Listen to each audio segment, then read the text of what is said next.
साथियों, आज एक बार फिर से बहुत हर्षित महसूस करते हुए मैं स्टूडियो में पुनः हमारी रिस्पेक्टेड मैडम गोगिया के साथ उपस्थित हुआ हूं। साथियों, लोग जीते हैं और जी कर यहाँ से चले जाते हैं, लेकिन उनको मालूम नहीं पड़ता कि किस ढंग से वो ग्रेसफुल ढंग से अपना जीवन जी सकते हैं। लेकिन कुछ लोग होते हैं जो इस बात पर भी चिंतन करते हैं कि जीवन की हर स्टेज को किस ग्रेसफुल ढंग से जिया जाए।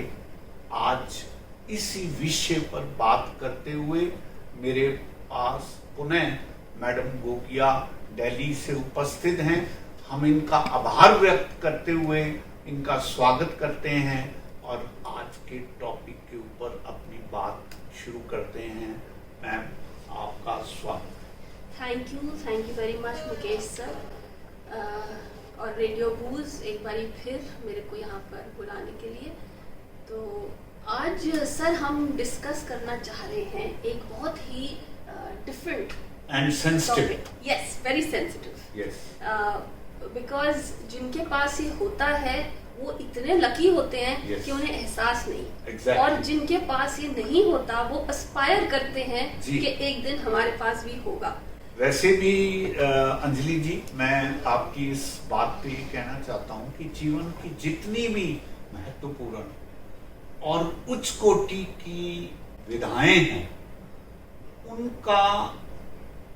उनको भी पता नहीं लगता जो इसके मालिक होते हैं। ये परमात्मा की ग्रेस रहती है कि अगर कमल खिला है कीचड़ में तो कमल इस बात पे कभी अहंकार नहीं करता कि मैं कीचड़ में खिला हूं। वो केवल खिलना ही अपने आप में एक जो है वो ब्लेसिंग समझता है और वो खिलता ही रहता है और आगे बढ़ता ही। जी, एब्सोल्युटली। तो सर आज हम डिस्कस करने लगे हैं how to age gracefully. Yes. हमारी जो सोसाइटी है वो इतनी ज्यादा यूथ से ऑब्सेस्ड है। दो India is a young nation, सबसे ज्यादा यूथ यहाँ पर है, लेकिन हम इतने ज्यादा आइडियल्स बना लेते हैं अपने दिमाग में कि जो यंग लोग हैं हम उनकी तरफ देखते हैं कि हमारे को भी ऐसा बनना है। जिस परिस्थिति में हम हैं अपनी लाइफ की, जिस फेज में हम हैं अपनी लाइफ की, हमको उसको बहुत ही ग्रेसफुली अडैप्ट करना है। जी। अब एक जो 60 साल का इंसान है वो पहले किसी टाइम पे 5 साल का भी था, 15 का भी था, 25 का भी था, एक्सेट्रा एक्सेट्रा। तो अब जब वो देखता है पीछे और वो यूथ को देखता है तो उसको लगता है कि मैं भी यंग होना चाहता हूँ, एंड नॉट रियलाइजिंग कि जिस राइप एज में आप हैं उसकी अपनी ब्यूटी है, उसका अपना ग्रेस है। और किसी बहुत ही महान व्यक्ति ने कहा है that youth is wasted on the young, because that is one phase where you can fall and you can stand up again, you can make mistakes and start again. But हम जैसे जैसे बड़े होते जाते हैं वो सारे एक्सपीरियंसेस जो हमारे होते हैं स्कूल के, कॉलेज के, टीनेज के, बड़े होने के, हमारी स्ट्रगल्स, वो सारी की सारी हमारे अंदर होती है। हमने वो सारे फेजेस जिए हैं अपनी लाइफ में। exactly. और वो जो जिए हैं तो वो सब कुछ हमारे पास है, वो हमारी धरोहर है। So I also have a 10-year-old little girl inside me. I have a 20-year-old girl inside me. I have a 30-year-old and so on and so forth. तो जब मैं उस एज ग्रुप में इंटरैक्ट करती हूँ, ये मेरा विजडम है कि मैंने उस वक्त किस एज से और किस लेवल पे आके उनसे डील करना है। और अगर 25 साल की कोई स्ट्रगलिंग है अपने करियर के अंदर, वो जब हमारे से बात करते हैं तो हम उनकी एज पे और उनके लेवल पे आके उस एम्पैथी से बात करते हैं क्योंकि हम उस चीज से गुजर चुके हैं। So we can advise them, we can talk to them, we can understand them, empathise with them और so on and so forth. अगर आप 40 साल के किसी जने से बात करेंगे क्योंकि आप 40 साल के रह चुके हैं तो आपको पता है कि वो कैसे हैं। जी। और आज जिस एज में हम हैं, आज हम जितने बड़े हैं, अगर हम उसको ग्रेसफुली अडेप्ट करें तो हर एज का अपना मजा है जी। हर एज का अपना रिस्पेक्ट है, अपना ग्रेस है, और अपने साथ वो बहुत सारी और एक्सपीरियंसेस लेके आता है। Exactly. So we have to just engulf it and we have to learn from it and move on with all the beautiful things that it has to offer. Yes, yes. देखें अंजलि जी, मैं जो बात आप कह रही हैं, मैं इसके डीप डाउन मनोवैज्ञानिक एस्पेक्ट पे जाना चाहता हूं। मनोवैज्ञानिक एस्पेक्ट ये है कि जब बचपन से मुझे ये सिखाया जाता है कि तुम उतने मार्क्स लो जितने मार्क्स तुम्हारे जो कक्षा में प्रथम दर्जे में आने वाला लड़का है, तुम पीछे कैसे रह गए। यहां से एक तुलनात्मक अध्ययन मनोवैज्ञानिक तौर पर मेरे जहन में बैठना शुरू हो जाता है, और मैं फिर तलाशता हूं उस दौड़ को जो कभी मेरे पीयर ग्रुप के दूसरे विद्यार्थी के साथ होता है, कैरियर में बाकी कैरियर के जो सक्सेसफुल लोग होते हैं उनके प्रति हो जाता है, और स्वयं अपने उसमें पहुंचने के बाद भी एक भीतरी मनोविज्ञान का वकार तैयार हो जाता है कि मुझे वो होना है जो मैं नहीं हूं। I look before and after and pine for what is not. ये जो रेस है, ये जो दौड़ है, ये जो तुलनात्मक अध्ययन है, ये हर समय मुझे भीतर ही भीतर डसता है, और मैं फिर तलाशता हूं उस डसने के खालीपन को पूरे करने के लिए, और वो पूरापन पूरे जीवन में नहीं मिलता। क्या इसका सल्यूशन क्या? इसका सल्यूशन ये है, आप भी यही बात कहना चाह रहे हैं कि हमें अपने होने पर जैसे हम हैं उसको स्वीकार्य करने का भरपूर आनंद लेना चाहिए। कोई भी गुलाब अगर चमेली बनने का प्रयास करता है, और चमेली जो है वो गुलाब बनने का प्रयास करते हैं, तो चाहे वो जीवन भर लगे रहें, everybody can not be Vivekananda, everybody can not be Ramakrishna Paramhansa. We are Vivekananda in our own way, we are Paramhansa in our own वे।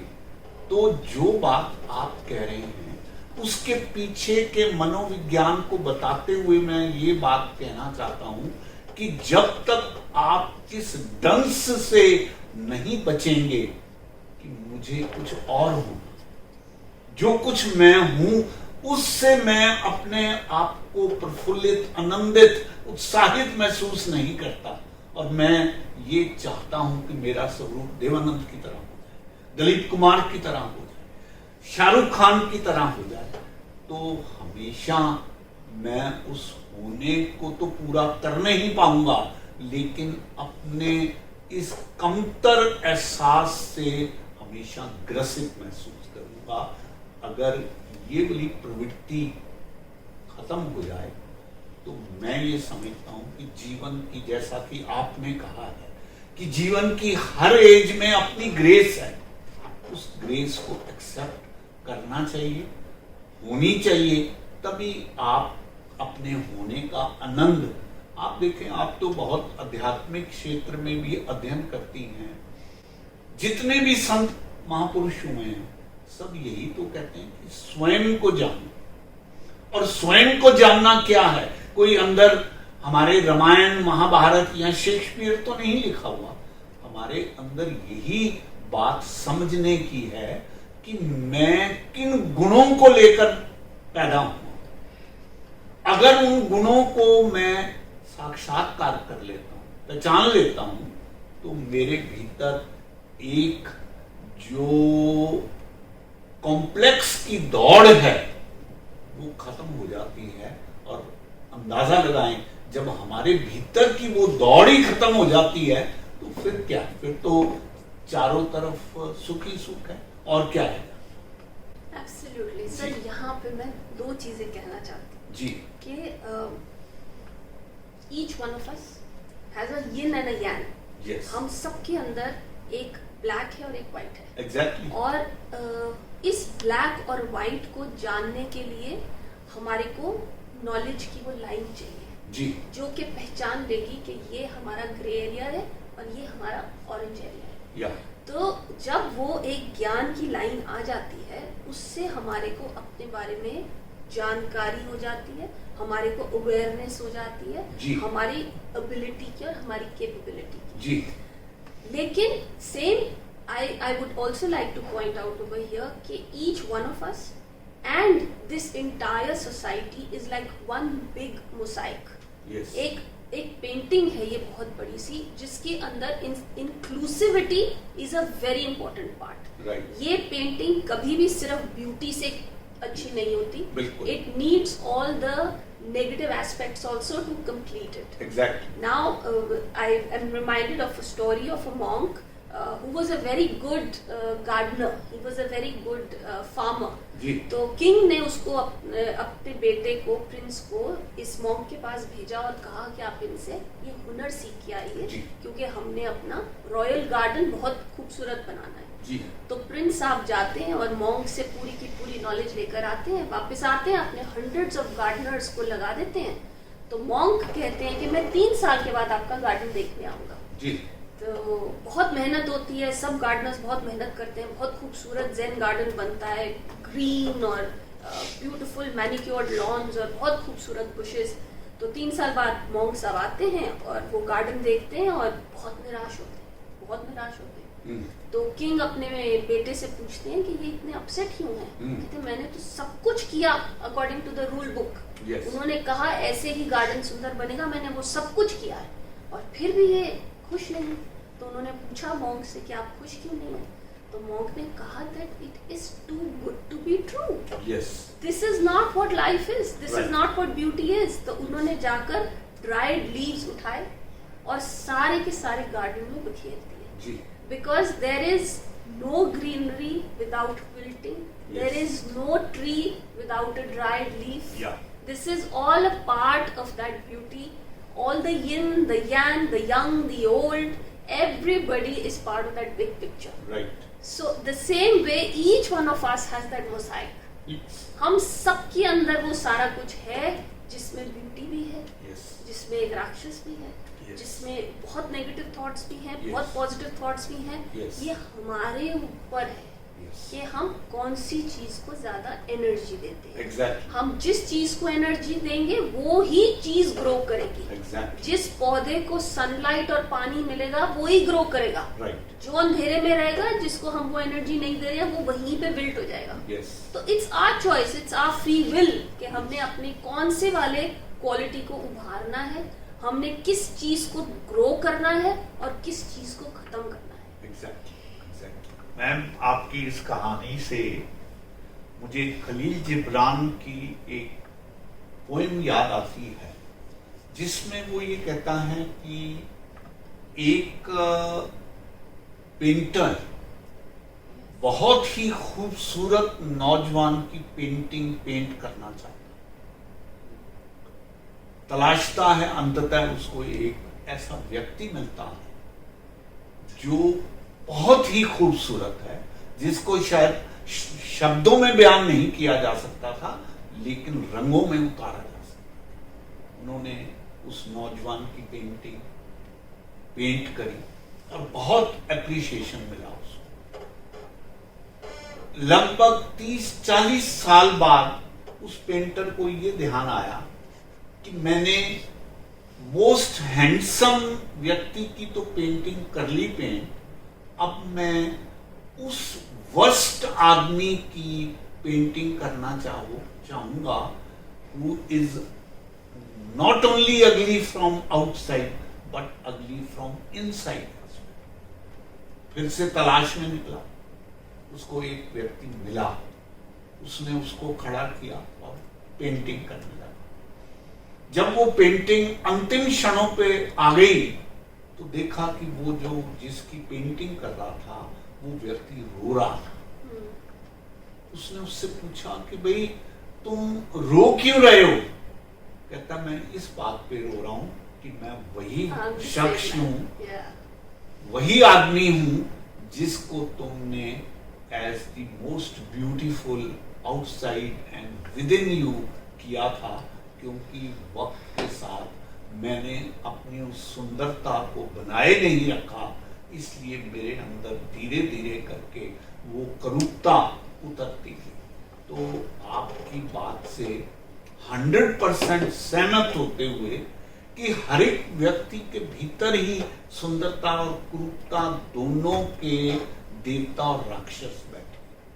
आप किसको बढ़ावा देना चाहते हैं ये निर्णय प्रभु ने आपके ऊपर छोड़ा।